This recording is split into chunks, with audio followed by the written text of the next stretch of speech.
Good morning, good morning, good morning, guys. This is a quick voice check. Let me know in the live chat whether or not you guys can hear me okay, if the music's too loud, if the music's too soft, etc., etc. We'll be starting in around 5 to 10 minutes, probably a bit earlier.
trying hard to make you see all that you are is all that I need. I know that it's a secret and I gotta keep it, but I want the lights on. Yeah, I want the lights on. And I don't wanna run away anymore. Leave the lights on, leave the lights on. I know that it's a secret and I gotta keep it, but I want the lights on. Yeah, I want the lights on. And I don't wanna run away anymore. Leave the lights on, leave the lights on.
Do you recall not long ago we would walk on the sidewalk, innocent?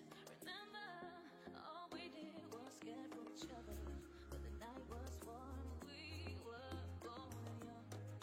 All around, the wind blows. We would only hold on to let go. Blow a kiss, fire a gun. We need someone to lean on. Blow a kiss, fire a gun. We need someone to lean on. Blow a kiss, fire a gun. We need someone to lean on. Blow a kiss, fire a gun. Oh, we need somebody to lean on.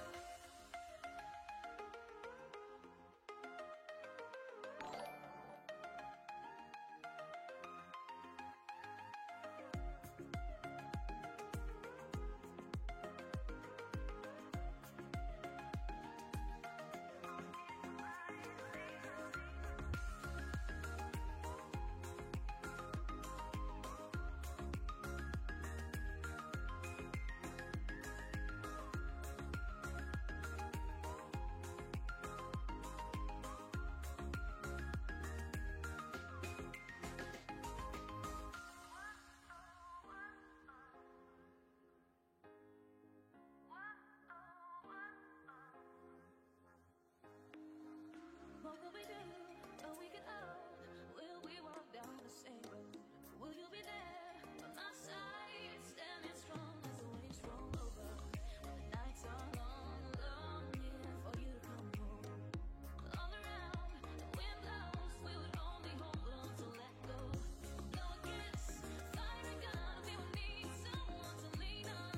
Blow a kiss, fire a gun. All we need is somebody to lean on.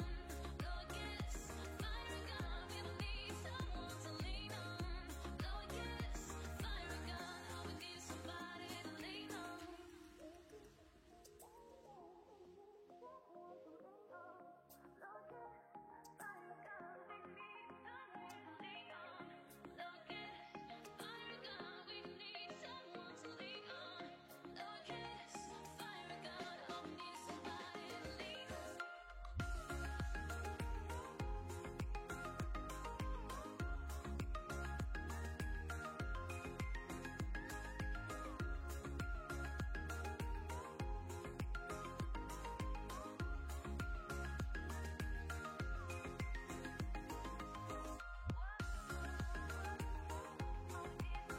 Alright, let's get the show started. Good morning, good morning, good morning, good morning, guys. My name is Sean Dexter, and welcome you back to your daily, well, kinda daily, Mango live stream. And hey, starting off with a subscribe from Cool Sam. Thank you very much for the subscribe, and very welcome. Welcome to the Mango community. Man, I'm rusty today. What's up with the subscribe? Why are these notifications on? Well, we're just gonna have to deal with them today.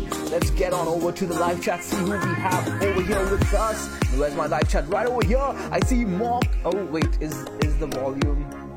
Okay, cool. The volume's okay. Damn, I thought I was embarrassing myself yet again. Seems like you guys can hear me. Music's too loud? Oh, is it? What? Okay. Let me fix this. Is it the notifications or is the music? Did the music just go up suddenly? I'm just gonna turn it off. How's that? Let's just turn off the music. Why did the music go up though? I didn't do nothing.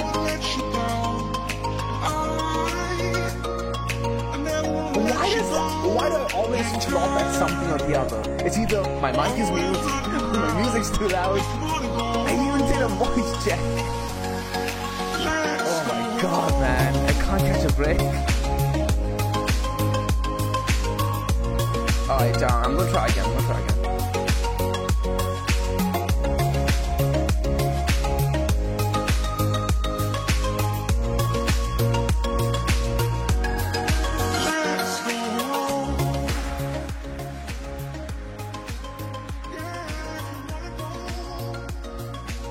Okay, how's this?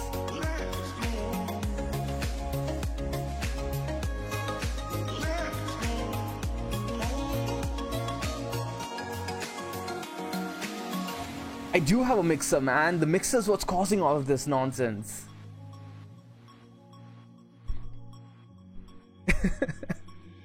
Oh, wait, I have like a virtual voice meter thingy. Sean, you just woke up my entire building. Holy, I'm so sorry, Elise. I'm so sorry, buddy. Stan says Mango Party. Hey, why not? Why not? Alright, cool. I literally just turned it on and turned it off. That's all I did. And it fixed it. You could always use a compressor. I have no idea what that is. You guys are getting too technical for me. I'm not even sure I know what a mixer is. Julian says that's better. Alright, cool. Alright. Music is loud but awesome. Okay, cool. So, at least the music's not horrible to listen to. The music dumped Cardano, says Hands Hot. How's it going, Garima? How's it going, Hans? How's it going, Mark? How's it going, Ken? How's it going, Julian? Some of my favorite people already in here, and Stan P is in here as well. Stan, you need to change your profile picture. I'm gonna miss your messages, but I'm gonna try not to. AJ Smalls is in here as well. How's it going, my man? I hope you guys are having a great morning. And for those of you still in the west side of the world, east side of the world,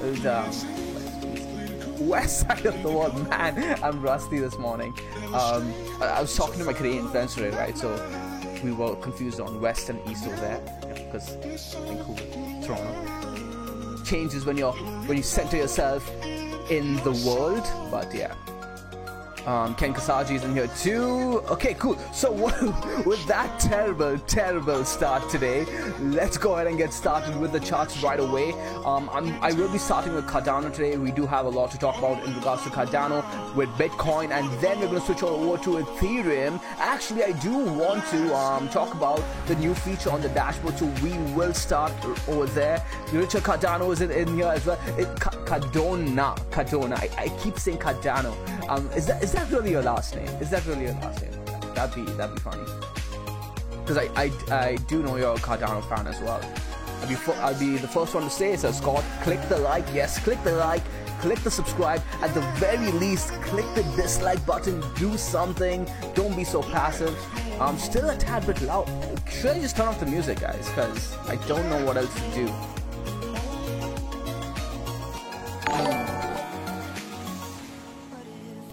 Is it me that's too soft? Is that what's really going on?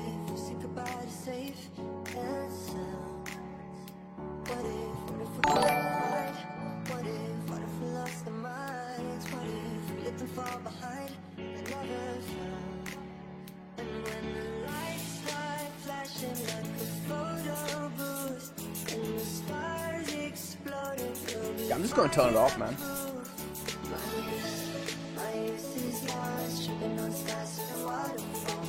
Oh, wait, I think I may know what's going on.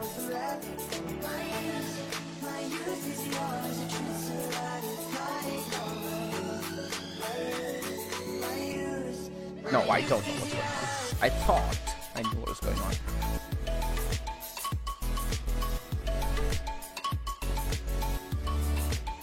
Alright, I'm just gonna turn off the music, guys. F it.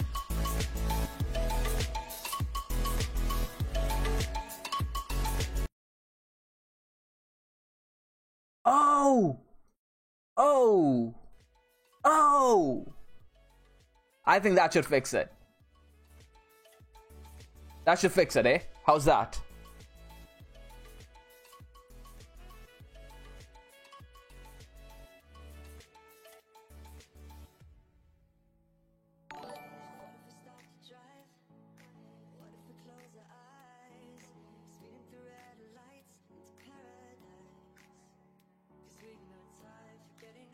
There we go. Okay, I think I fixed it. I figured it out. We fixed it together, guys. That's troubleshooting. The mango troubleshooting right there.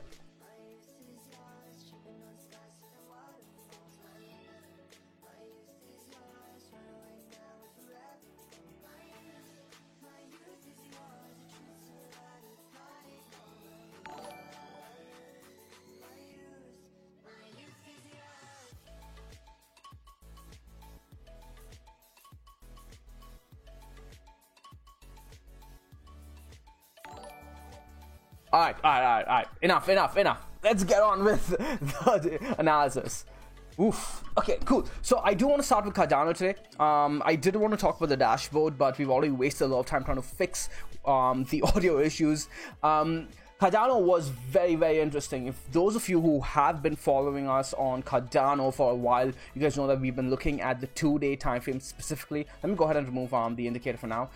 Honestly, all you do need with Cardano is just the structure of the chart right here, especially if you're looking at the 2-day time frame. The major level that we were looking for the 2-day to hold on its dump was this horizontal right over here at $1.44. Personally, I was not expecting Cardano to hold it. I was hoping for it to hold it because it would mean good things for all coins moving forward, and we'd have a potential another run at an altcoin rally. But even if it did close underneath it, right, it wasn't a death sentence just yet. And where am I getting that from? Now, I'm going to be talking about things today a little bit more in depth in terms of just what to look for other structures as well moving forward, because I do want to spend more time on education, especially during these times of the market, because the people who did survive through that massive dump, either one are the people who realize that, hey, who always realize that trading is more about just like, you know, what's the next target, right? Looking only for pumps. They realize that, you know, trading is about ebb and flows. Markets move up and down, and there are opportunities on either side, and they position themselves accordingly, and they had the right leverage, etc., right risk management, more importantly. So I'm certain that the people who are here are either those kind of people or the people who are looking to learn. Because of what's happened over the past few days, they realized they had a reality check, and they're like, okay, you know what, I really need to learn how to do this. I wasn't as smart as I thought I was. Okay, so with that, why did I come up with that idea that, hey, if Cardano holds above 147, that would be great. If it breaks under 147, that wouldn't be the best look, but as long as it holds this level here at $1, right, the previous level that we were looking at prior weeks too, right, like 6 weeks ago, as long as it holds that level, there is hope. So where am I getting that from? Essentially, right, the way markets move, guys, is everything moves in a trend. Okay, you can break down everything to its trend structure. Even support and resistance are movements within a trend. So when markets trend, trends can be as complex as, you can go into Elliott wave theory, and, you know, people have been looking at Wyckoff distribution recently. That's the new fad. But everything can be broken down into simple trend structure, which is essentially your impulsive move, your consolidation move, your impulsive move, your consolidation move. Impulsive move could be towards the downside too. Consolidation move, impulsive move, consolidation move, impulsive move, consolidation move, impulsive move, consolidation move. Now we can get a lot more complex with this, and we can talk about advanced trend analysis techniques, but we're going to keep it simple over here, right? But now, if you break down each one of these legs, right, that leg is a structure on its own, right? So impulsive move, consolidation move. We had that right over here. Impulsive move, consolidation move. Impulsive move, breakdown, right? We did not have the continuation. But now you might be asking, Sean, where's the consolidation over here? Exactly, the consolidation now happened on the lower time frames, right? The consolidation in this zone, right, this area over here happened on the 4-hour time frame. That's where we exited our trade, right over here, right? On the 4, you could see it a lot more on the Bitcoin pairing, but right over here too, you could see how the consolidation played out and the breakdown. So what am I trying to get out over here? What I'm trying to say is that trends work within their time frames, but then the low time frames may step in and break down the higher time frames, or the high time frames may step in and reverse the lower time frames. It's up to you as a trader to recognize those movements and trade accordingly. However, when a trend breaks its structure down or breaks its structure up, we look towards the other structures that have already been put in place, and we look for those structures to hold as support and resistance, to hold as resistance levels if you're breaking towards the upside, or hold as support levels if you're breaking towards the downside, right? So what happened over here? We broke towards the downside. What's the structure we should be looking at? This structure, its previous structure, right? So all we have to do now is mark out the key levels of that structure, which is over here $1.43, and then over here underneath at around $1, right? You can bring it down a little bit, as you can mark out these candle closes right over here, and then you can go ahead and do this and mark this out as a zone. You can take this wick into consideration too, get a little bit more accurate, and you have a zone right here, right? So now you have a zone that we need to defend, because what your hypothesis should be is essentially, if this bull market is to continue, we should be holding the high level structures that we put in place on the way up, right? Because then you can say that, hey, yes, the lower time frames did reverse structure, but all we are going into is a even higher time frame consolidation, right? So now the 2-day consolidation, or rather 2-day trend, broke down, right? We took out this low over here at around $1.50, broke it down, tested the previous structure. Now we can look towards the weekly to be like, hey, is the weekly consolidating? And that's what it's doing, right? The weekly is just going into consolidation, right? Does that make sense to you guys? Let me go on over to the live chat to make sure that you guys are understanding why this is important, or what I'm talking about over here. Because this is how you trade the markets, guys. Okay, you can hold, right? You can hold through a massive bull market, but holding spot is fine, right? But when do you realize that the bull market is reversing? And if you're trading leverage, how do you know to reduce leverage? How do you know to switch towards the other side, etc., etc.? You know from watching these kind of price patterns.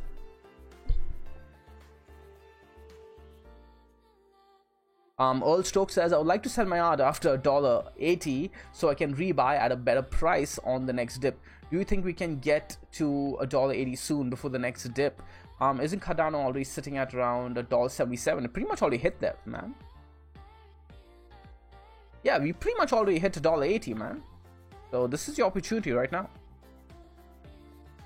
Thank you for the super chat, by the way. I really appreciate it. Am I understanding your question properly? The issue, Earl, is that how do you know you get another dip, and how deep is that dip, right? So that's where we'll be answering some of those questions in today's video. Like throughout, we'll be constructing a story. Hey Sean, how's it going, man? How's it going?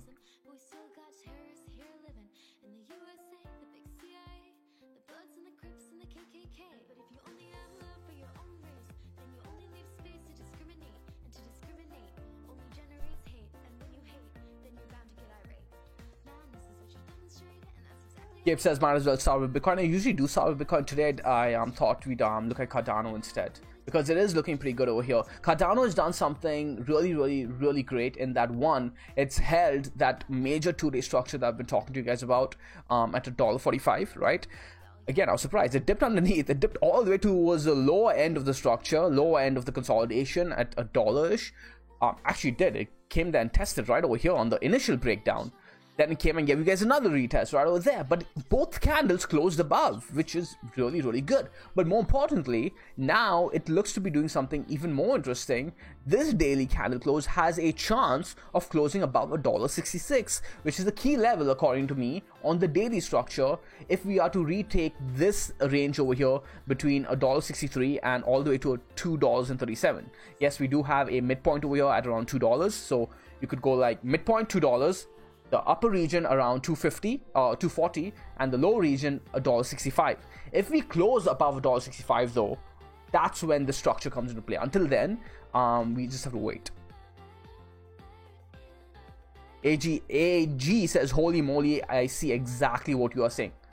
Exactly, man, and I'm glad you're seeing it, because I essentially gave you a crash course on how markets work right over there, and you could break everything down in the markets into just that, right? Just that.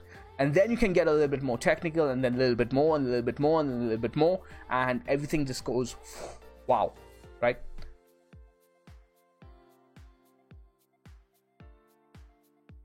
GMO said, I sold my VeChain at 11 cents thinking it would dip, and I'm still waiting. Why? Because I didn't listen to Sean, and I did not wait for the candle close. We all learn our lessons the hard way, JMO. We all learn lessons the hard way. It's not until people can watch these videos, right, and you guys can take the responsibility and feel the pain that I felt in the markets, because I felt pain, and I used to talk about my mistakes a lot more back in the day. It sounds like I'm an old man here, but damn, crypto makes you feel like an old man. But those wounds were fresh right back then, so I used to talk about them a lot more, and I used to warn the early Mangolians, the Mango community, a lot more back then. I think I should start doing that a lot more, talk about mistakes, make this channel all about that again.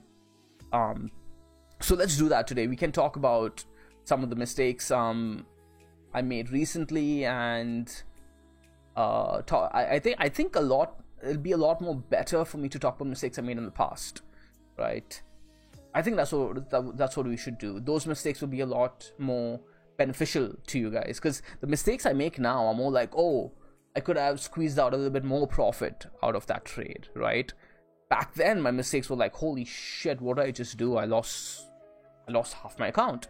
I lost 35% of my portfolio. Like, stupid shit, man. That, like, the stuff you do not want to go through, right? It's not sustainable. It's not sustainable. You guys need to understand, the lower you wither down your portfolio, right? Then getting a 10% win. Let's say you have $100, right? $100, and you get a 10% win on $100. That's $10, right? But then you take a 30% loss instead of getting 10% win, and you let it go all the way down to 30%. Your next 10% win now is you let it go down all the way to, you let your loss go down to 30%, which means that your portfolio goes down to $70. Your next win would be only $7, right? So now your next win is 30% less in terms of nominal value than you would have got or received if you had just maintained proper risk management. So it's really important to keep your losses as low as possible, guys, and let your wins ride. Because, man, I'm not going to get into that right now. There's an entire section on in the Mango Seed program where I discuss this in depth, and I've given examples of what has happened to other traders, and it was a really eye-opening lesson for a lot of people. So those of you who are on the Seed program, for whatever reason, skipped the module Thinking Like a Trader, please go ahead and watch it. The traders who have survived are the traders who are watching that module multiple times. Those of you who are skipping that module, right, are just doing yourselves a big disservice. Don't skip it. Don't try to jump straight into all the technical analysis portion of the trading. But yeah, that's the rant for today. Scott M says, how to get a good night's sleep while trades are on is something that I find a little challenging. Same here, man. But Scott, are you the Scott from the C program? So that's essentially what the risk management strategy laid out in the C program allows you to do, right? You need to be able to sit through that, and you will be able to do a lot better if you follow that. Now, why would any seedling skip modules? Why, right? Why? You'd ask that question, but every now and then some do, because they want to get to the meat of the trading ASAP so they can put on trades. And you guys saw what happens when you do that, when you chase the market in a bull run. There's so many of you who said, hey Sean, what if I miss the bull run? What if this bull run runs away from me and I miss all the trades? Well, I said no, there's always going to be opportunity. Even if it does, there's going to be opportunity towards the downside. And I said, you'll be surprised. The market will give you an opportunity. Use this time, this euphoric time, to study while everybody loses control. If you had done that, if you had been watching the modules, many of you, and so chasing trades, would have been capitalizing on these massive dips right now.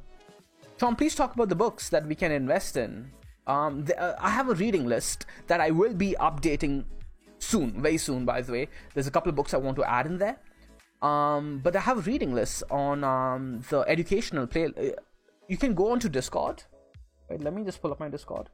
Go onto the Discord, go to the welcome section, go to resources, and there's an educational reading list. So all you have to type is themangoway.com/books, right? Themangoway.com/books, and there's a reading list that you can start with. But I will be updating that soon as well, so heads up for that.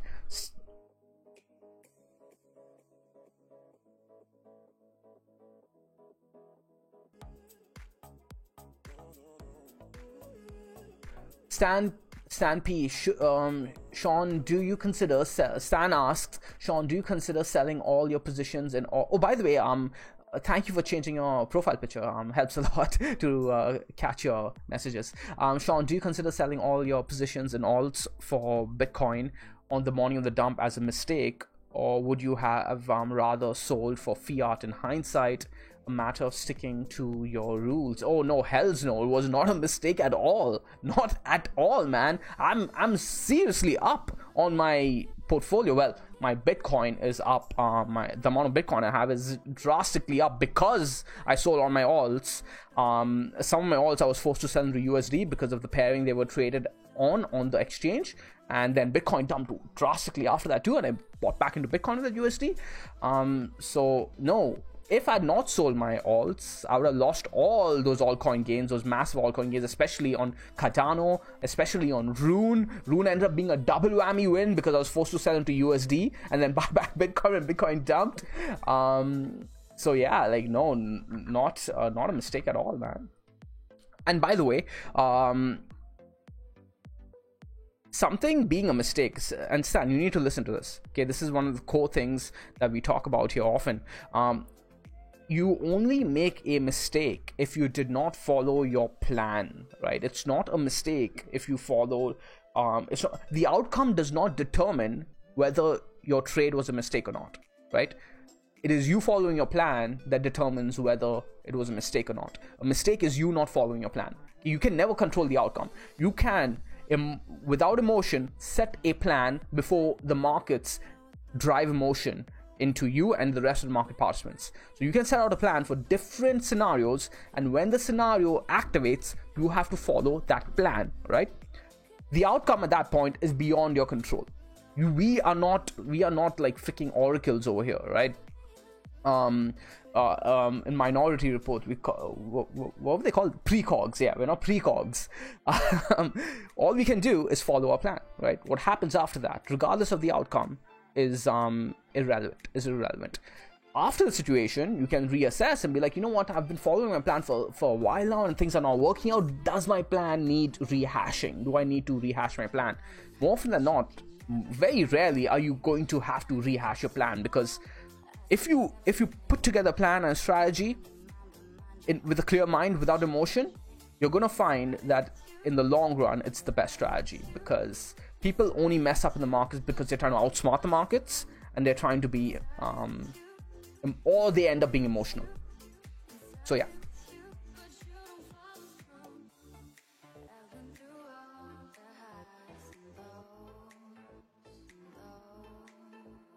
Kevin, the reason a project with no single usage holding majority of supplies of staking. I don't follow any of the staking stuff, Kevin, so I can't really offer any input over there.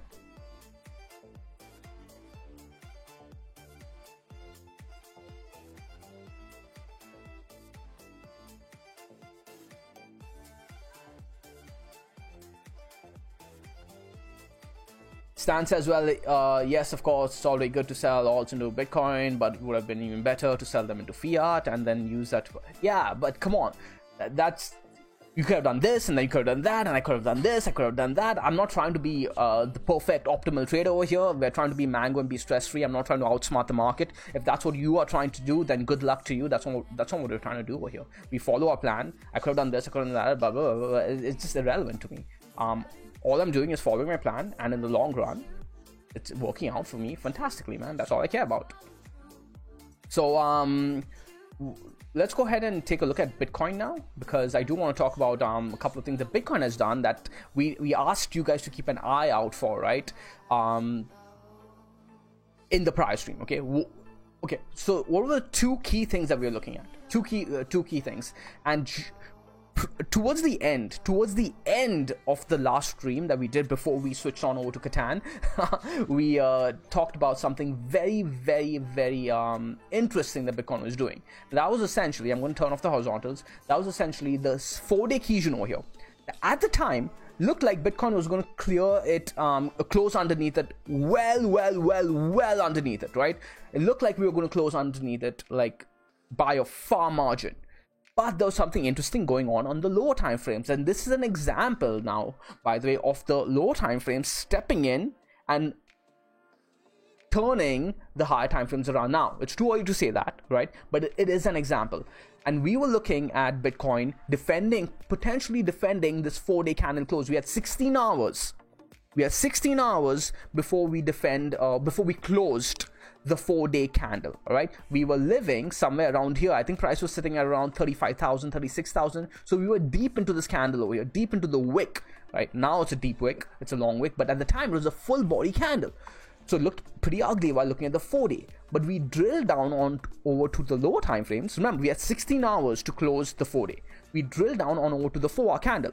If we have the 4-hour time frame, if we have 16 hours to close the 4-day, it would mean that we have 4 4-hour candles to close, right, before the 4-day closes. So we turn on, I'm going to turn on my horizontals, turn off the Ichimoku for the time being, and we notice this massive falling channel on the 4-hour time frame, going down, going down, going down, going down, going down.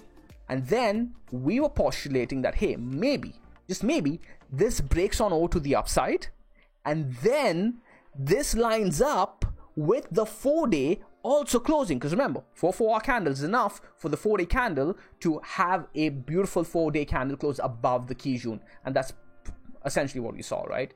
We saw the 4-day, oops, not here. So yeah, I'm going to show the dynamic too in a bit. But on the previous stream, we were looking for the 4-day Kijun to close, the candle to close above the 4-day Kijun. That's what we saw. So that's really, really, really interesting. The fact that Bitcoin managed to defend that 4-day Kijun 2 candles in a row, even though we saw a dip all the way down to the 4-day dynamic, right? And the 4-day dynamic is right over here. Essentially, this was the thesis of our trade, getting into the trade right over here, or riding it all the way towards the upside. And we said that we are not going to turn bearish until we close a 4-day and a candle underneath the 4-day dynamic. But we were using it in conjunction with the Ichimoku as well, and well, we closed above the 4-day Ichimoku as well as the 4-day dynamic on both candles. So far still looking good. With this double close above, I would actually postulate a move all the way to around 47,000. That's a C-SPAN trade right over here. A wick to around 47,000, perhaps a close to around 43,000. There's resistance right over here, actually. Does that make sense? I'm doing a horrible job today.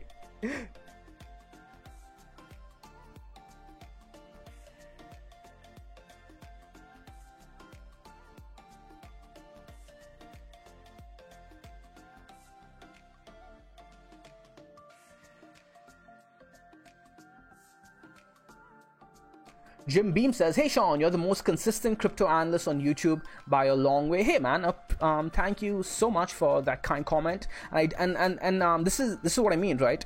To be consistent, all you have to do is follow your strategy over and over and over and over again, and not try to be a smart ass and try to do things like, hey, but if you have done this, you could have done that, and you could have done this. So looking back in hindsight and saying, hey, I could have done that, and I could have been smarter than the market, and I'm talking to you, Stan, right now, is a recipe for disaster in the long run. You may disagree with me right now. You may try to outsmart the market again and again and again. You may succeed in the short term, but believe me, in the long run, especially when the market is filled with only real traders and no retailers, right? That's when you're going to pay a big price. And I really don't want to be harsh with you. I'm not trying to be harsh with you. It may sound that way. I'm just trying to like give you a heads up. But yeah, I should read the rest of your statement, Jim. He says, hey Sean, you're the most consistent crypto analyst on YouTube by a long way. I'm looking to buy your program when I can afford it. Wondering if you think 30k BTC is the low, or sub 30k is likely. Okay, so I'm operating under the pretense that the bull market is not over. Okay, not until we lose 30k to begin with, right? We need to close underneath 30k on a 4-day candle basis, and until then, right, I won't be that bearish, but we may start seeing signs of a bear market, like of a proper bear market, before that happens, before we actually break a 30k. We don't need to break 30k, so it's not a line in the sand that until we break 30k, we're not going into a bear market, right? So if we start putting lower highs, lower lows, lower highs, lower lows, and I'm just going to go ahead and find a brand new chart, clean chart for you guys. Got everything. Okay, empty chart. I want to see prolonged lower highs, lower lows, prolonged a prolonged downtrend essentially. So we have this structure being put in place, right? Great, oof, bad. This was the bad sign. Lower high, right? Lower high, breakdown, really quick breakdown over here. So that was the first sign of a break in a higher time frame uptrend. So the 4-day broke its uptrend over there. That was brutal. And this is where things started really going bad for the Bitcoin bulls.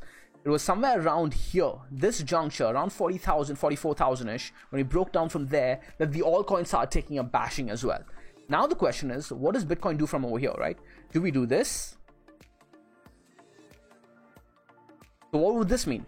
This would mean that even though we broke down the higher time frame uptrend and had an impulsive move immediately, right? Impulsive move immediately, we are not seeing consolidation and an impulsive move towards the downside. We're not seeing a continuation of the downtrend, essentially, right? So that's what we're looking for. Are we going to see continuation towards the downtrend, in the direction of the downtrend, or are we going to see a reversal from here and flip this into an uptrend yet again? So for that, though, we need multiple 4-day candles to be put in place. It's going to take a long time before anybody can say, hey, we are reversing over here, right? I think a couple of weeks would be the best case scenario before we can say anything with confidence.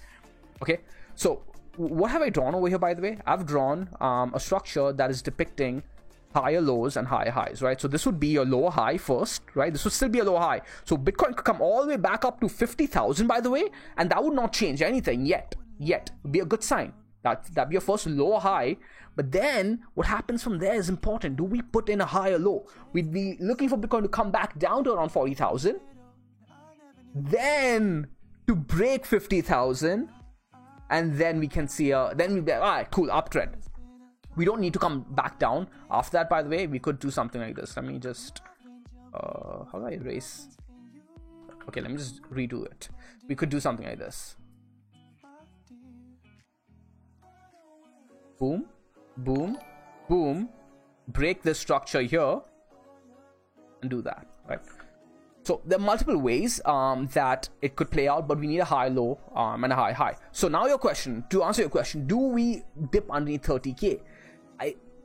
There's a chance that we come down and test mid 30,000s, right? In fact, there's a good chance that we come and test mid 30,000s, in my opinion. We could come down and test 36,000. Let me just look over here a little bit. 36,000, yeah, 36,000-ish. So if we come down and test 36,000-ish again, right?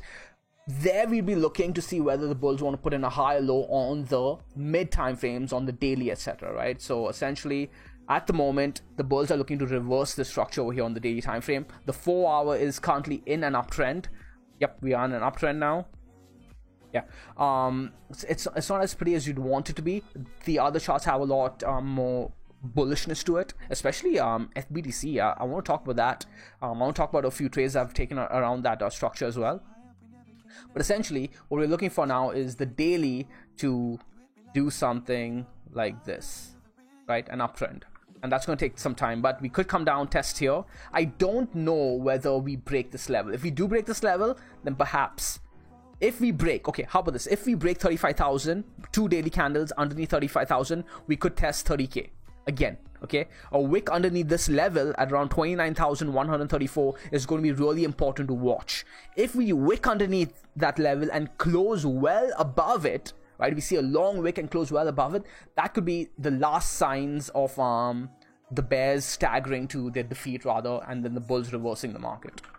And you can understand that a lot more if you follow the order flow module in the C program.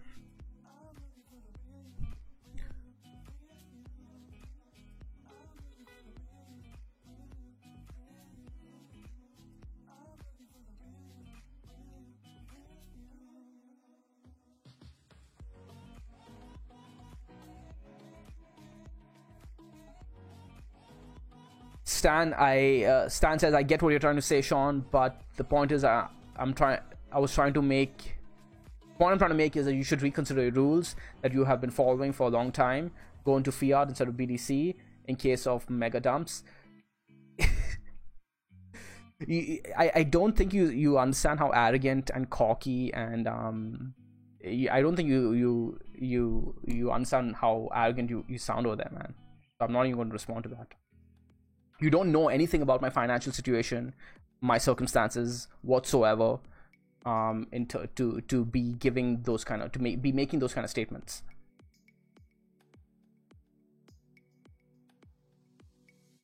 And it's also one of the reasons why I don't make those statements to anyone else. Or when people ask me, hey, what should I do? I don't give them any advice, because There's way too many other circumstances that come into play.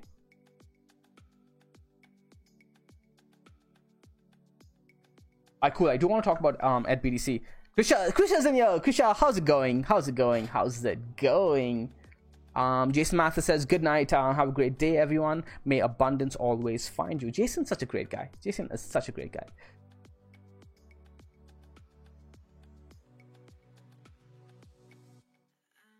Mork, how does he know it's a mega dub up front? Exactly, right? Exactly, Mork. Everything Stan has been saying thus far in the live chat is literally just hindsight trading, right? Everyone's a genius in hindsight.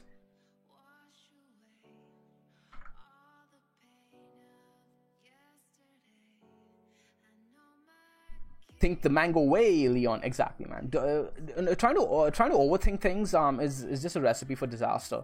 Right, going into the bull market, going into the bear market, you should make your decisions right off the bat as to whether I'm going to be at what phase of the market you're going to be prioritizing USD, and what phase of the market you're going to be prioritizing Bitcoin, right?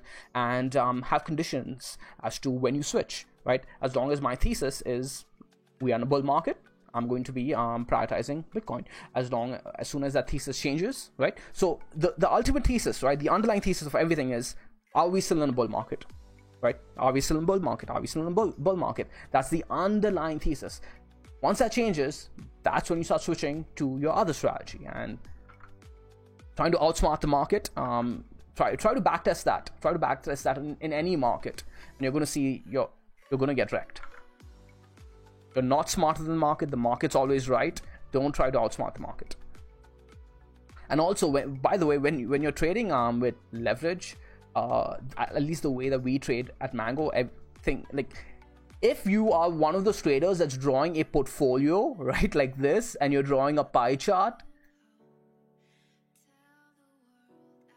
right, and you're saying, hey, I have 20% here, 10% here, you're doing that kind of thing with your altcoins, then you're trading a completely different style and has nothing to do with real with a trader who's trading with a singular collateral underneath him, and he's not really too concerned with anything else, right? Everything changes.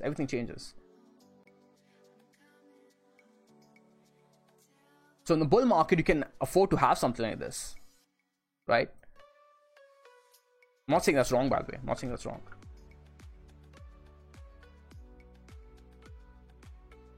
Jim Beam says, thanks for your thorough answer, Sean. Personally, I'm hoping for at least the scenario you outlined there. Would love a quick wick below 30k, close above, and resume upwards. So, oh yeah, I have to go through the new features in the dashboard. I'm like the worst marketer ever. I prioritize education, guys. I prioritize education.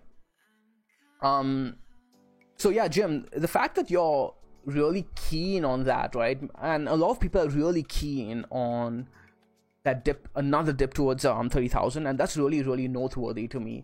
I'm not saying that is wrong or anything like that. What I do want to talk about, though, is what I've been seeing over here that made me very, very cautious this time around of getting bearish in the market, compared to a lot of people who got bearish on this break, right? Now, again, it's not wrong to get bearish on this break, right? It's not wrong to get bearish on this break, but in terms of sentiment analysis, something I do like to do in terms of improving as a trader, right, is look back as to where my read was probably wrong in terms of sentiment and what was I getting wrong. And usually it always most of my biggest mistakes has boiled down to understanding money flow in the market, right? Where is the money coming from, right? And really that's what trading can really be boiled down to. And that's one step underneath or one step deeper than, hey, are we in a bull market or are we in a bear market? Where does that question really, how do we determine that answer? Well, it's money flow, it's inflows and outflows, right? Are there inflows, more inflows yet to come? And in the 2018, 2019, 2017, 2018 end of the bull market, I could have read that better, and I did not, right? I did not read it better. In 2020, the COVID dip, I read it a little bit more bearish than I should have as well, right? I was being a little bit too cautious. And all of this is me learning, going through my journey as well. And there's something I noticed during the 2020 COVID dump that people didn't talk about enough, or did not give enough credit to. Let me just go and find that dump right over here. During this phase, right? During this entire phase, I got bearish, right? You guys know I was shorting over here at around 6,700, 7,200. I was trying to build a short position for a potential bear move, right? I was looking for essentially something like this, right? And then continuation, or perhaps even this, right? I was hoping not for this, of course. But either way, I would have been in position for a bear break if it did come into fruition. But during that time, right? And this is why it's noteworthy. A lot of people were looking, a lot of retailers were flush with cash, who have been on the sidelines with crypto, with traditional markets for the longest time, especially with traditional markets. At that time, a lot of people were like focused on things like Tesla. I believe Shopify was getting a lot of attention too, blah blah blah. And a lot of retailers during that dump, they were coming in with force. They were like, Krisha and I were getting calls from family, from friends, people we haven't heard from before, asking us, should they be buying Bitcoin? Should they be buying traditional stocks? Should they be buying Tesla? Should they be buying Microsoft, McDonald's, etc., etc.? I actually that's a different story. But and it was really surprising.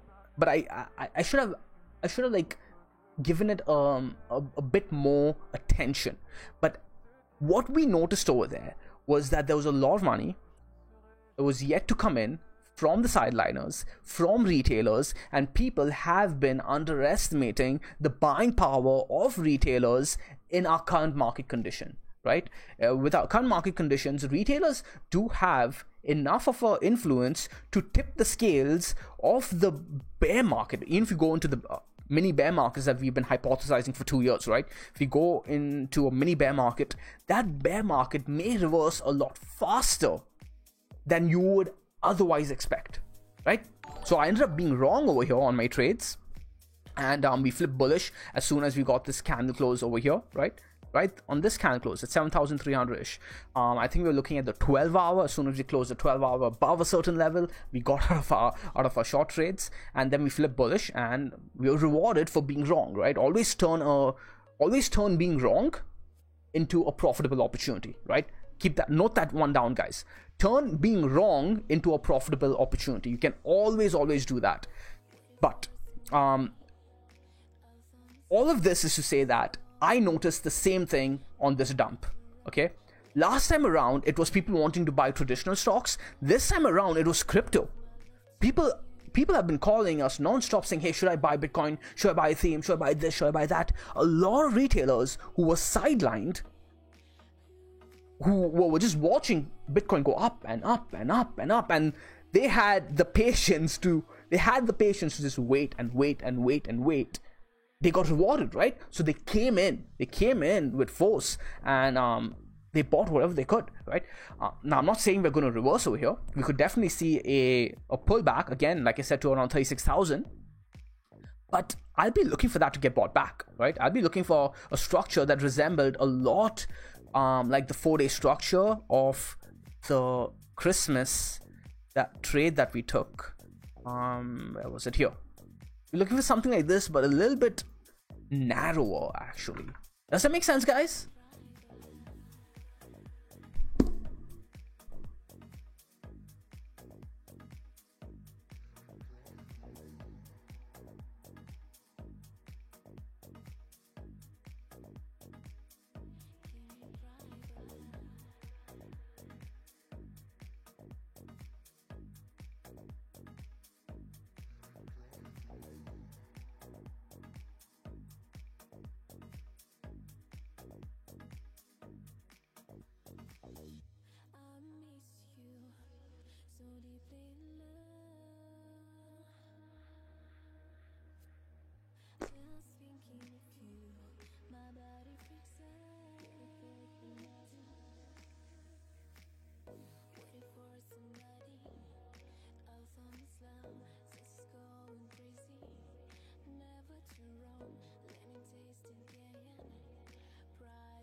So Stan, I just read your message, and so essentially Stan says we're not going to ask you any more questions in here anymore if you're going to misread things and react this butthurt. All the respect for you, Sean, but you're overreacting on an honest question. So if I did overreact and I did misread, then my apologies. If I did sound butthurt, then my apologies too. I may have completely misread, and I may have completely overreacted to your question. I'm not sure whether I can see that. Okay, you are PMing me at the same time. So yeah, I probably did misread, and I probably am sounding buttered. I'm a human being, man. I do apologize if I did come off like one, like I was buttered, and two, if I did misread, and three, especially if you were just asking an honest question, then I definitely freaking apologize, because that's not how I should have responded.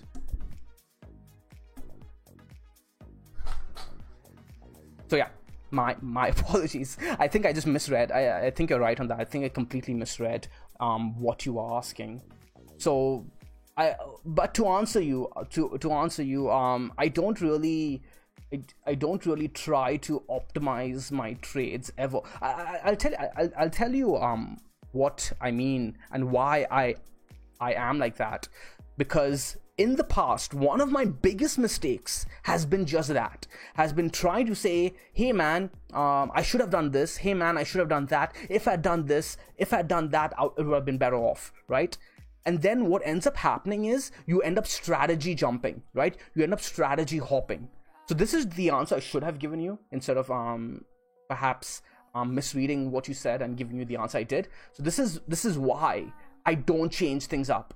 Because if it's working, don't fix what's not broke, right? Most people struggle to make money in a bull market, regardless. I'm not just making money, I'm making, like, I'm doing well, right? So why break it, right? And what ended up working for me was saying, don't try to over-optimize, just keep going with the way you are. And then in the long run, when the emotion is out of the picture, right? So I will look back at all these trades. I will look back at all these trades in like the next quarter or the next market cycle, and then I'll analyze myself and be like, where could I have done better, right?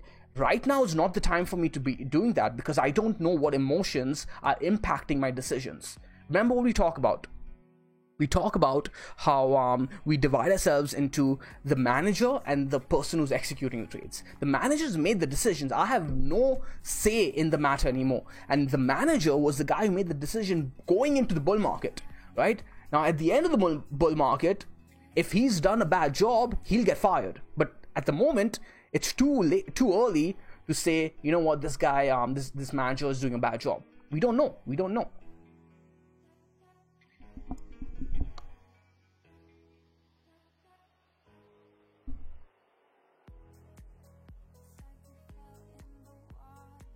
Did you guys hear me this entire time? I hope so. Holy shit.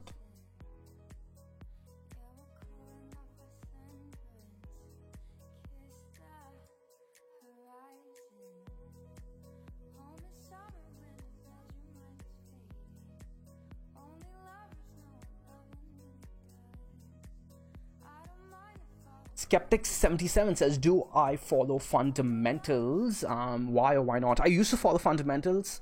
I don't anymore because there's way too many multiple reasons. That's actually a really, really good question. We can spend some time talking about that. Hit the like, by the way, guys. There's 200 of you here and less than 100 likes. Come on. Hit the like, hit the subscribe. Try to get it to at least 100. One of the reasons I don't follow fundamentals, the biggest reason is it's just not efficient. Unless you have a team of like, I think you need at least 15 to 20 researchers to research this market and find the best opportunity. You're fighting a losing battle, because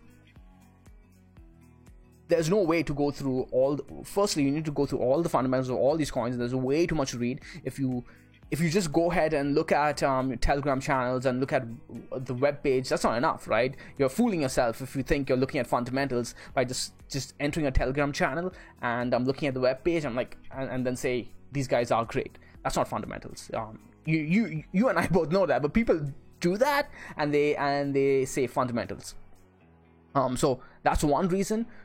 There's no way to go through them all, like not efficiently. At the very least, the entire bull market will be over by the time you're done through all of them. And two, the fundamentals may be freaking great. They may be freaking great, and the project may still do horribly because the marketing is really bad, the narrative is really bad, there's no hype, no one knows about them, they're working under the radar, they don't want to be heard, they want to be under the radar. There's so many things that could go wrong with just following fundamentals. However, let's say there's a team of 15 researchers out there who are actually under the same shop, and they are working on finding the best projects. If someone has, one, the ability to afford 15 researchers to do that work for him, two, he can likely also have a lot of buying power into that asset, an altcoin especially that is low liquidity. He'll have a lot of buying power to be able to get a position in that asset, right? Otherwise, it's not worth his time, correct? To makes no sense to pay 15 researchers, to fund 15 researchers, and then take a small position size on an altcoin. So let's think about that flow. If he pays 15 researchers to go and find a great coin or a bunch of coins, and then he goes and says, okay, now I need to make up my money and then some of these researchers, and I want to make a killing, blah, blah, he's going to put in a significant amount of price of money into the market, right? And that is going to be impacted on the charts. You cannot hide your buying power on the charts, right? That is a footprint left by a whale or a significant buyer who now you have detected two things. You have detected that there's money coming into this market by someone who has buying power, and two, you've detected that, hey, this person has likely put in some research, likely, not for sure, but likely put in some research into this project. And then he has the network effects. People with buying power usually have network effects where they can go and tell their other rich whale friends, hey, this project's looking good, I really like it. Now, that whale will tell his researchers to look into it, and there's a bias effect going on over there, right? And that's how you see price and the charts reflect what's going on behind the scenes. So my thesis is why should I bother doing this research when I can just wait for the charts to tell me what coins are being researched and are seeing that money flow? Which is why technical analysis in the long run beats everything.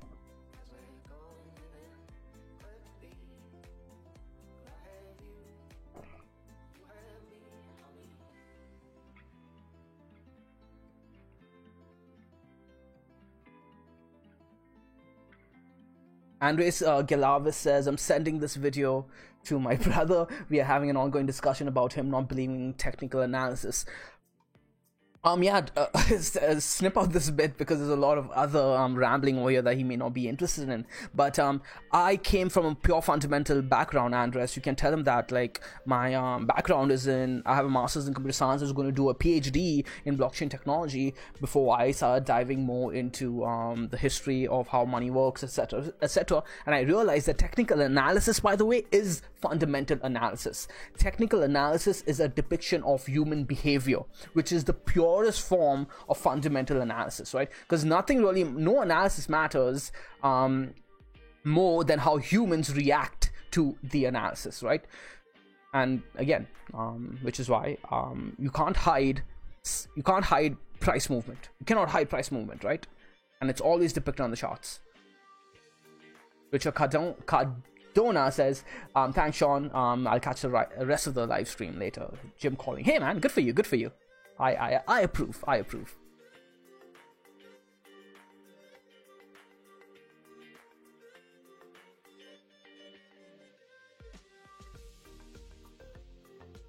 Hey, your mango seed program should have a regional pricing too, because it's too expensive for me, India. But how could I possibly do that? Like, there's no way to do that for every country. Olecom Cinema. I don't know how to pronounce your name thingy, your ID. He says, Sean, you deserve more watchers. That's sweet of you to say, man. But I kind of like the small community we do have over here. I don't think I would do well if we had like thousands of people watching. I'm I, I get exhausted in social situations.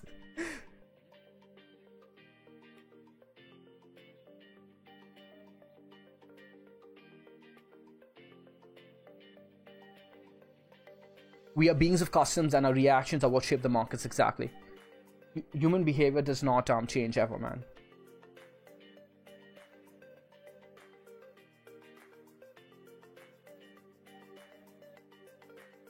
Okay, Mark, are you here, by the way? I see you do have a question in the C chat. He says, hi Mangoes, I am doing the support and resistance module now, and I'm trying to apply the actual events. Krisha did a TA on ETH earlier this month. I want to apply the SNR to that video. All her targets would still apply. Yeah. I'll have to look at the chart. I'll have to look at Krisha's video too to answer you. You've asked a couple of questions recently on Krisha, related to Krisha's videos. I've not been able to answer because I've not watched her videos. Believe it or not, Krisha and I don't always agree on. You guys have seen we don't agree on RTA, right? We have differing opinions. Bullish or bearish? Sean asks Krisha right when I take her name. She says I'm here. I'm neutral, man. I'm trading the ranges over here. I'm macro bullish. To answer your questions, I'm macro bullish on Bitcoin. Period. Like there's no question about that.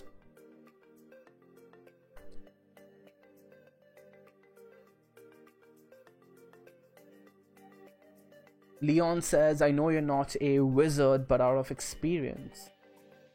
Was there something you asked? Do you think Bitcoin could drop again at $42,000? That's a good question. I think we are seeing resistance over here at 41,000. We do have resistance over here, so we could see a pullback here. Yeah, definitely. If we do close over the 10K though, I'll be more than likely to see a pullback, or at least a short-term pullback over here.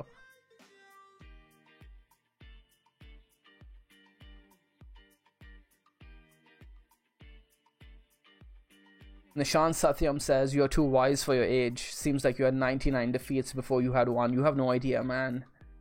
At one point in my life, I felt like life was just I'm not sure whether you read my story, and that story only tells a portion of what I've had to deal with. I'm not trying to like garner sympathy or anything over here by any means, but at one point it really felt like freaking life was just gearing the world against me. So but you just got to keep going, man. You just got to keep. It sounds so cliche, right? It sounds so cliche, but you got to have the right people around you.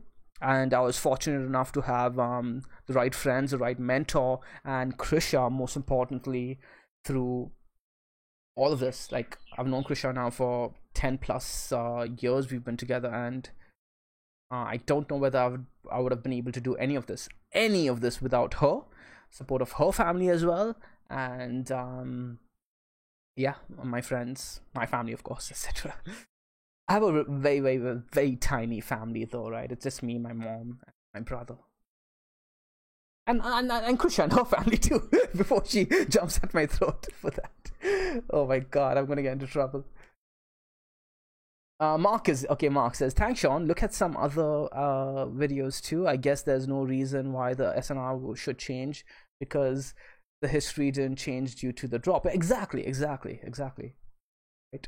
They're relevant. So one of the things you're seeing right over here, Mark, things you're seeing right over here, let me clear out my drawings. Oh, sorry, my indicators. You're seeing that I'm using the same support and resistance levels on the way up as I did on the way down, right? Yeah, exactly, right? Cardano is a really good example. Let's look at Cardano USD. I use these same levels. The levels I used on the way up, they were respected on the way down. And if they break, that tells you something.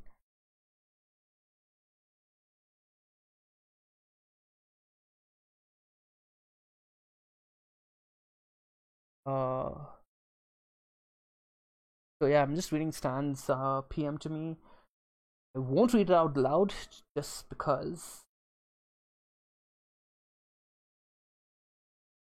This was a moment of obvious better choice in hindsight. Fiat. I can't read your entire thingy. Let me just move my window.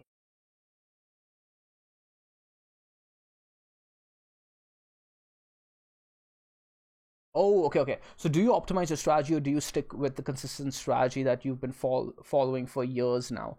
Okay, so that's where you might be misunderstanding. So I don't stick to the strategy. I don't stick to my strategy for years at a time, right? I make tweaks to it after each like mini cycle, right? I make mistakes during my strategies that I realize only that were mistakes after I sit through the entire cycle, right? After I sit through the entire mini cycle, that entire quarter or 6 month time or 12-month time, depending on how long I gave myself for that strategy. I put my strategy down though for at least a minimum of 4 months, but usually they're 6 months to 12 months, and I stick with it blindly, right? So a good example would be, let's go ahead and talk about a good example, Stan. During the bear market, man, when I was taking short trades, the bear market that you were part of, right? You were back here. During this phase, one of the mistakes I was making was that all my shorts were freaking losing, even though they were winning in the long run, right? I'm sorry, they were winning in the short run. They ended up, I was eating into them. I was giving away way too many profits, and in a bear market, it's a lot easier to collect Bitcoin, right? But at the same time, if you're giving away those profits, it's a lot more painful, because you're thinking, shit, I collected so much and then I gave up so much, right? Because those trend trades don't see continuation in bear markets. They don't see fast continuation, and the rallies are pretty freaking significant. So this rally here was significant. This rally here was significant.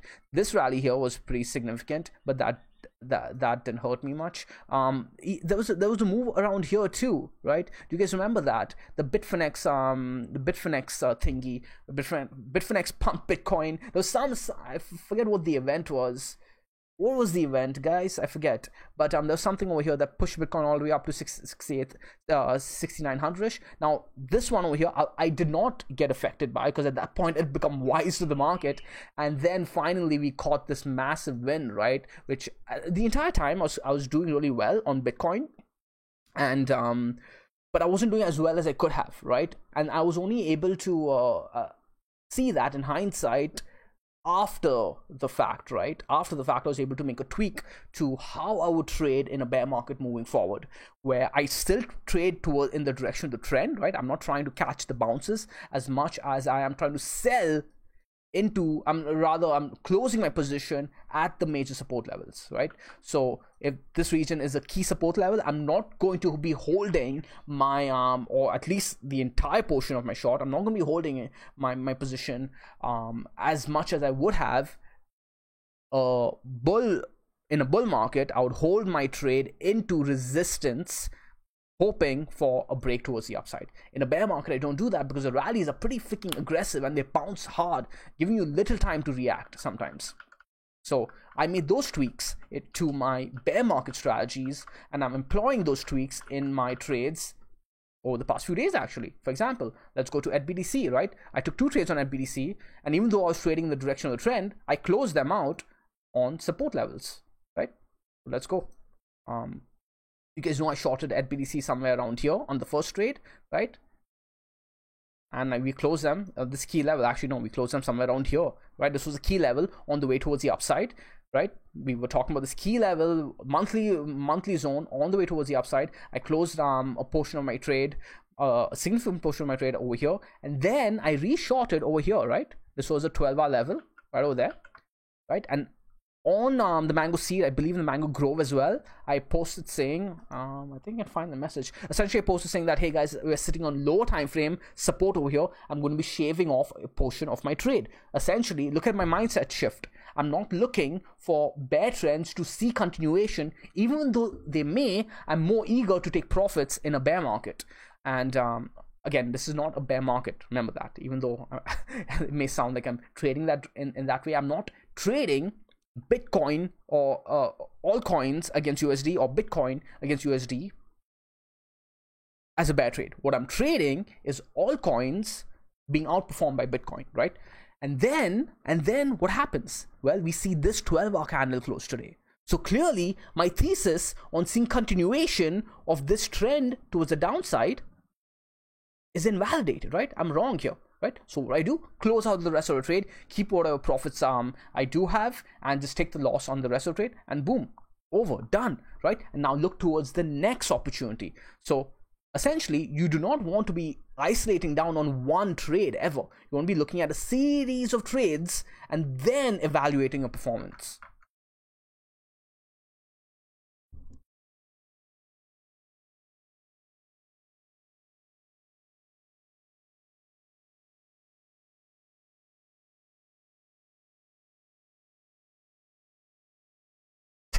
Stan says you goofball. Yeah, man, I am a goofball. But yeah, we should probably go ahead and talk about the freaking dashboard. Like I haven't showed it at all, and we do have a new feature on the dashboard. It's nothing complicated, but I do want to. Is the music gone off? Like it.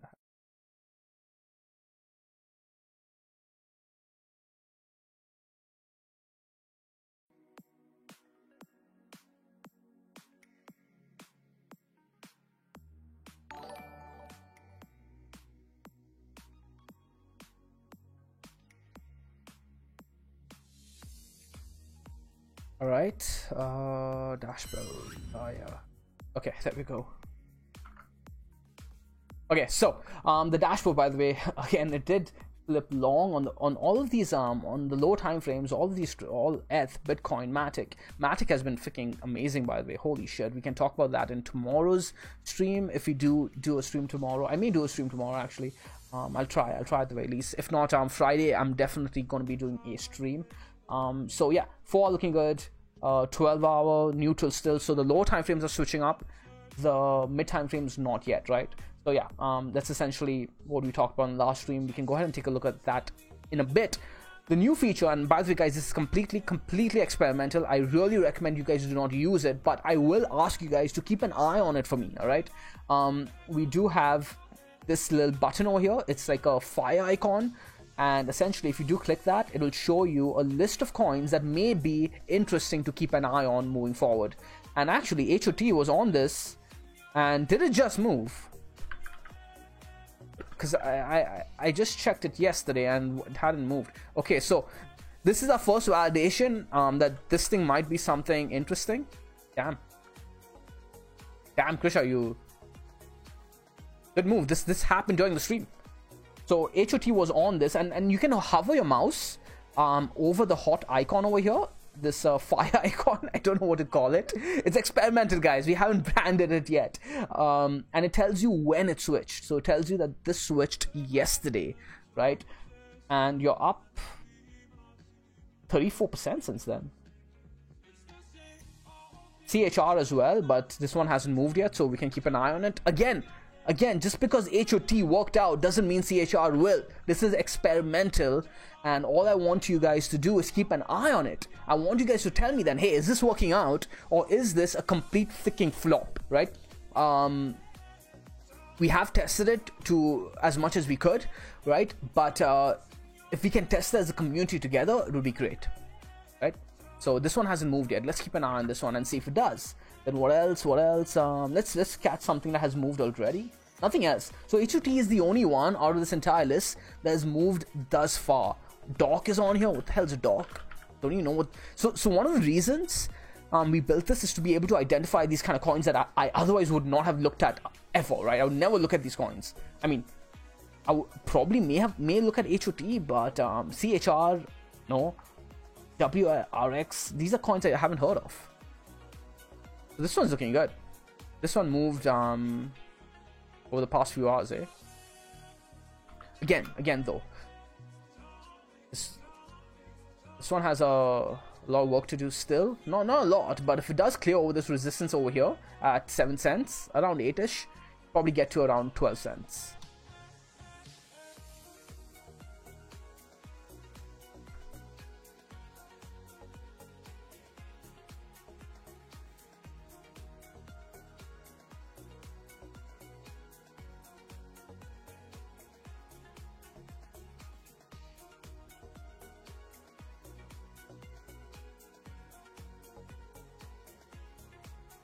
All right, apologies for that. I'm just adjusting something. All right, so any more questions on the dashboard?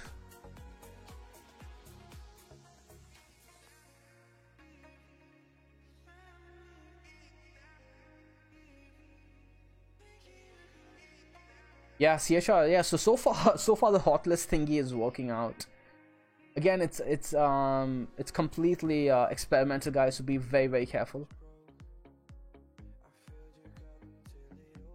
Are you still developing this tool personally? Are you talking about the dashboard? Yeah.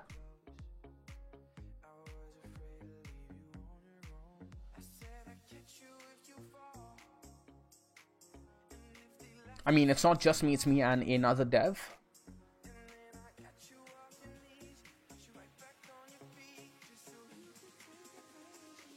I wish I could do every single thing, but I can't.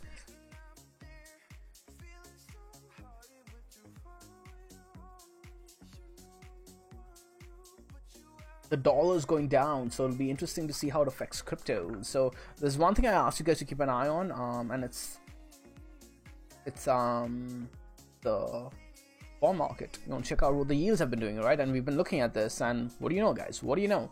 Is it a coincidence that this dumps and the markets start rallying? No, it's not. How's SPY doing? SPY, not the hottest, but not the worst either, right? Pretty much back at all-time highs. These are two really good candle wicks on these weeklies. They're getting picked up each time. I honestly think SPY is going for another rally. Maybe 480, man. Oh, you guys can see my chart? No. Alright, so guys, we're at 1 hour 30 minutes already. Let me know if you guys have any final questions. We'll be wrapping up the stream very soon. Andres says, cool dashboard, kudos. Hey, thank you very much. Glad you like it.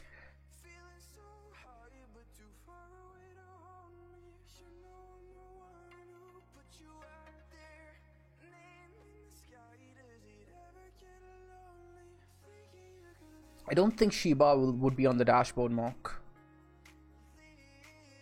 Does this show only micro cap coins? You mean the hot list thingy? At the moment, it does seem to be showing. No, it's not. It's not only showing micro list coins. It's showing coins that might be interesting. We will be tweaking this over time to make this a lot more stronger, I guess. Right? So again, this is like experimental, and we're going to be improving it over time.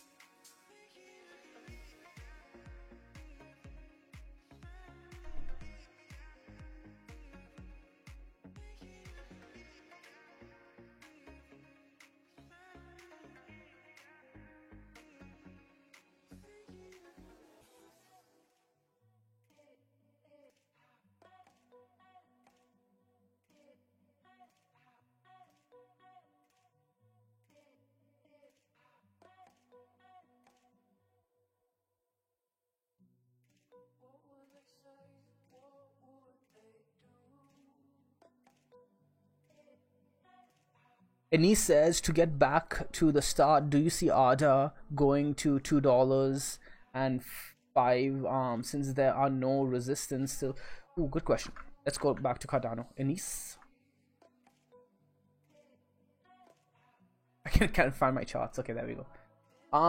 Do I see Cardano going back to $2.50? Of course I do. Okay, so if we do close about this region over here, Anise, okay, and we may be seeing some resistance over here on these candle close at $1.80-ish. If we do close, okay, the first big step is for Cardano to close above $1.65. If we do that, then we are looking to close above this region over here at $1.92. If we close above $1.92, we can definitely get to around $2.50. I don't think that's a question you guys are looking for, though, right? You guys are looking for whether we see Cardano go all the way back to $5 or $10, right? And that really boils down to, hey, is the bull market over? Because if this just ends up being a pullback, if this just ends up being a weekly consolidation, this is forming a base, guys, for a much bigger move. However, this all is pretensed on what Cardano does over here at around $1.63.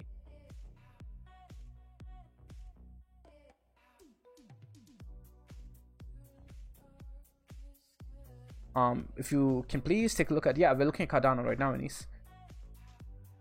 What's your prediction for the day? Going back to retest, we are sitting at a Bitcoin resistance right now. So that's going to, okay, I think Bitcoin pull back right now, but this is going to be a short-term to mid-term pullback right here. We have a daily resistance at around 4100-ish. We may see some support over here around 39,000. If we lose 39,000, we're likely going to come back down to that 36,000 region that we talked about. Probably put a high low somewhere around here. Let's look at the 4-hour time frame. Probably somewhere around 38,000 actually. Yeah, so we could come see mid 30,000s, but AJ Small says, good night, Sean. It's 1 a.m. here. Thanks as always. Hey man, appreciate you joining. I hope you enjoy the stream. I'll see you tomorrow. I'll see you on Friday rather. Yeah, I am a bit tired. I am a bit tired, man. I've been up like super early today.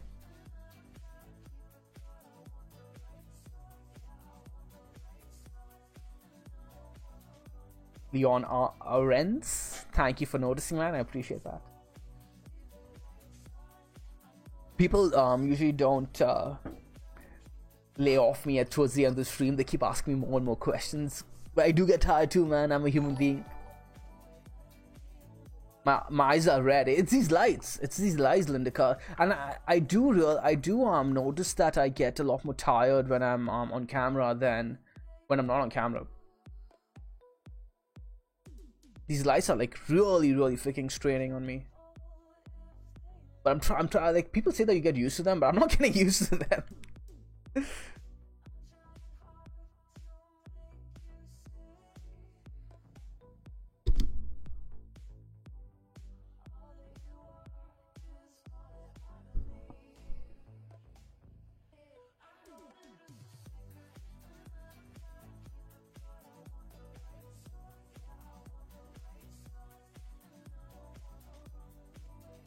Matic is not showing on the dashboard. You sure about that? It's right over here, man.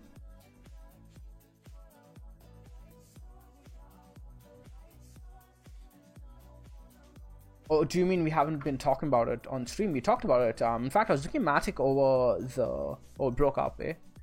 There's a 4... Oh, wow. Okay, so I was looking at Matic over here in this zone. Clearly broke its bull flag structure and retested, and it's already hit its resistance level, so...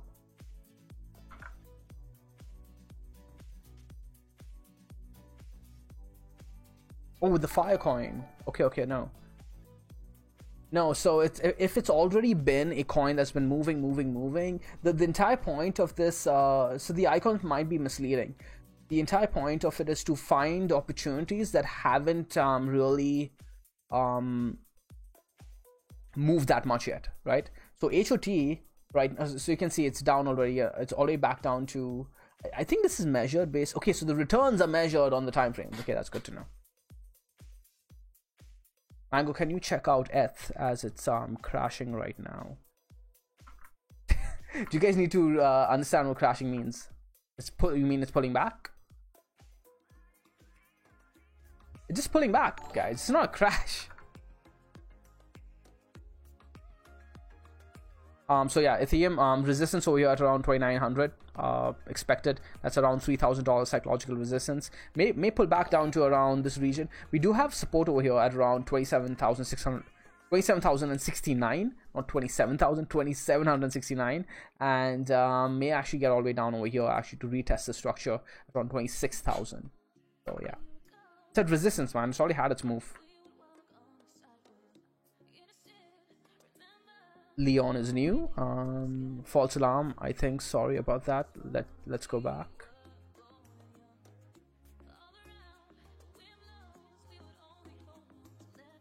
Swag, how's it going, man? How's it going, buddy? Do you put importance on the CME chart for Bitcoin? Yeah, CMEs are important because there's more traditional flow coming in, right? CMEs are going to become more important as time goes by. It's not. You can't watch CMEs and discount spot, right? People say, oh yeah, CMEs are all that's important, and whatever happens in spot is irrelevant. That's not true at all. CMEs are influenced by spot and vice versa, right? So CMEs can give you a better idea sometimes of how price is moving if you discount weekend price action, right? But is that what you should be doing? Is the question. At the end of the day, keeping an eye on both is a better idea. I prioritize spot and CME second, but by not a huge margin, because eventually they pretty much more or less the same. 1.5% red candle on Bitcoin is not really a dump. Nope. If you guys are watching like the 1 minute time frame, you guys are going to think everything's a dump and everything's a pump.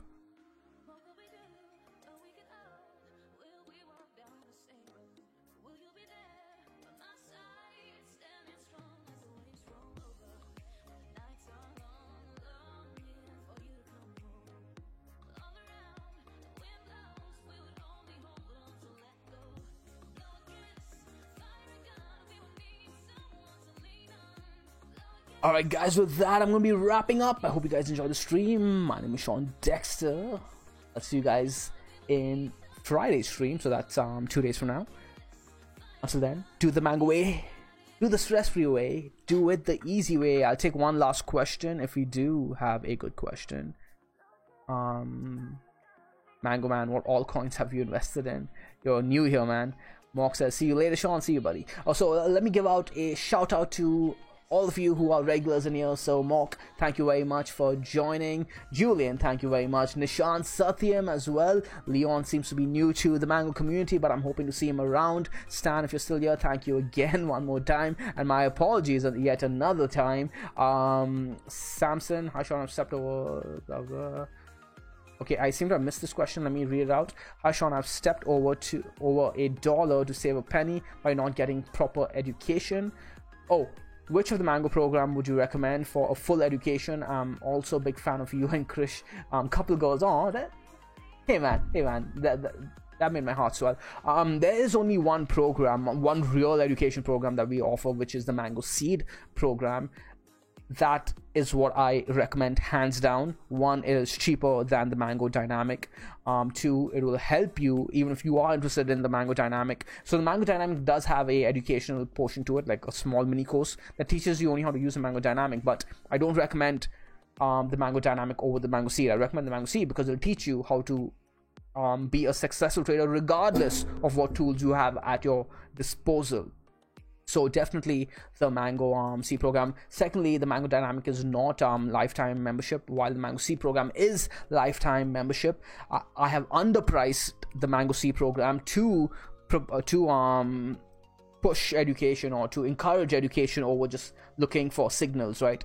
And as you guys are seeing, that without the education, right, the signals are useless. Right? You guys need a proper education to use in conjunction with the education. Proper risk management, etc. Thirdly, you get access to, as long as you're a great guy, of course. I'd love to chat with you a little bit and get to know you. You get access to the Mango Seed private chat, where we have a fabulous freaking community. So, hands down, the Mango Seed program, man, without a doubt. It's cheaper too, right? So there you go. That incentivizes you enough. Lindika says, Sean, you need to get some rest. Yeah, I'm wrapping up right now, and I'm gonna go ahead and catch a book, my fantasy book though, don't worry, take a break. So yeah, let's see.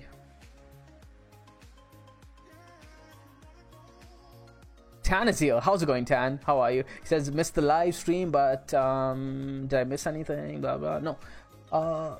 Well, I think you can.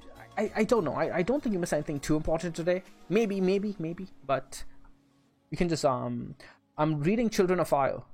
So it's I'm towards the end of the second book now, and then I'm gonna pick up the third book probably tomorrow.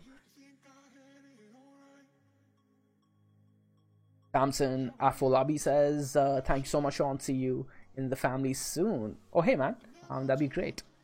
Don't hesitate to shoot me a PM on Discord. If you can afford to buy one course from Mango, just buy the Seed program, says Tan. He knows. Tan knows. Tan was one of the most critical guys before entering Seed. I remember him asking like everyone in the Grove questions on Seed as well. So Tan is your guy to talk to before entering. And Tan has now become one of our favorite members too. I love having Tan around. He asks the best questions. Stan says thanks for the stream, Sean. Hey man, thank you for joining, and hoping to see you over here on Friday as well. Anise, how rude from all of you. How's it going, Anise? How are you, by the way? How are you feeling, man? Where do we register? No response. Register what? What do you... so you... join the Discord, Joseph. If I missed any of your questions, you can join the Discord by going to themangoway.com/discord. But if you're looking for the seed program, it's simply themangoway.com/seed. And that's pretty much it. But don't hesitate to PM me on Discord, or PM Krisha rather. How rude of you. Thank you, Krisha, also. How late on Friday? Around the same time, Leon. Around the same time. Can you take a look at Vet? I'll take a look at VeChain on... okay, you know what? I'll do one last one. Just a quick look, though. Vet. GT. Nice bounce. I feel like I've charted this elsewhere.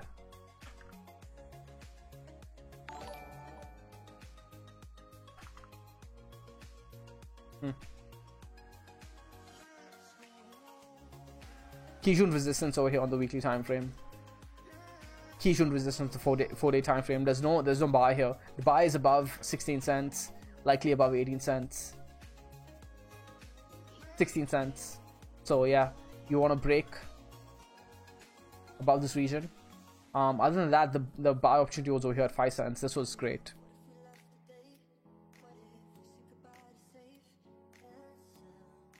I sent you an email, no response. Really? Did you send me an email? I'm checking my email right now, Joseph.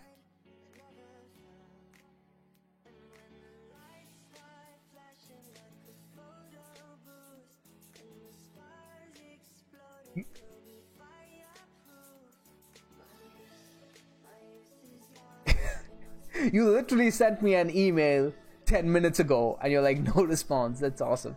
Oh, I tried helplessly to get my question answered in the live session today. Okay, I do apologize, Joseph. I missed your questions multiple times during the stream. I try to catch everyone's questions, but my eyes gravitate to people who have profile pictures.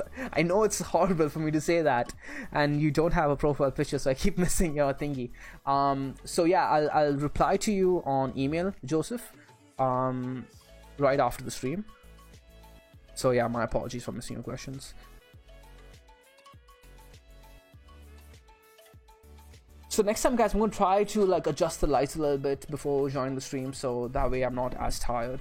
But I hope you guys enjoy the stream. Hit the like, hit the subscribe. I'll see you guys in the next stream. My name is Sean Dexter. Ciao.